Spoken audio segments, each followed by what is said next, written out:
Gözlerinle yok azizim, ellerinle sevmeni. O buclarımda kalan tellerinle sevmeni. Gözlerinle yok azizim, ellerinle sevmeni. O buclarımda kalan tellerinle sevmeni. Gel yine biz tərəfə, heç olmasa son dəfə. Görüşək sonra gedərsən. Eynilə sənin kimi görsən dəyişdiyimi, nə istəyirsən edərsən. Ruhum elə dincələr, ürəyim yerinə gələr sənin gəlişinlə əlbət.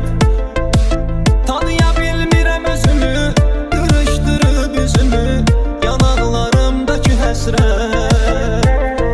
Gel buralardan məni al, ayrılıqları yola sal. Nəfəs almaq, yadın olmaq o qədər ağır olur, o qədər ağır olur.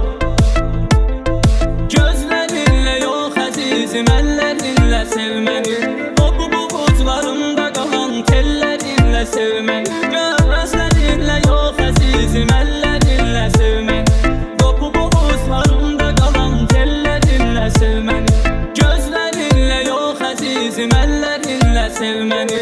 O buclarımda qalan tellerinlə sevməni. Gözlərinlə yox əzizim, əllərinlə sevməni.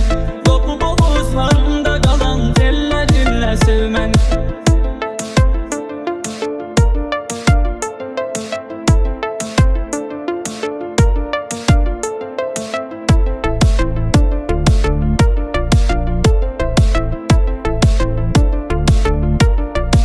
Söylədim ki çəkməqəm, bir sabah sənə dönəcəm.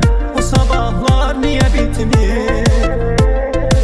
Getmisən indiyədək, uşaqlıq eləyir ürək, heç doğmalarımı eşitmir. Bir də şans verib bizə, hər şeyi sevgimizə. Qurban etsən, sən edərsən. Gəl bir açaq səhəri, gözləmə deyənləri. Peşman etsən, sən edərsən. Gəl buralardan məni al, ayrılıqları yola sal. Nəfəs almaq, yadın olmaq o qədər ağır olur, o qədər ağır olur. Gözlərinlə yox əzizim, əllərinlə sevməni. O buclarımda qalan tellerinlə sevməni. Gözlərinlə yox əzizim, əllərinlə sevməni. O buclarımda qalan tellerinlə sevməni. Gözlərinlə yox əzizim, əllərinlə sevməni.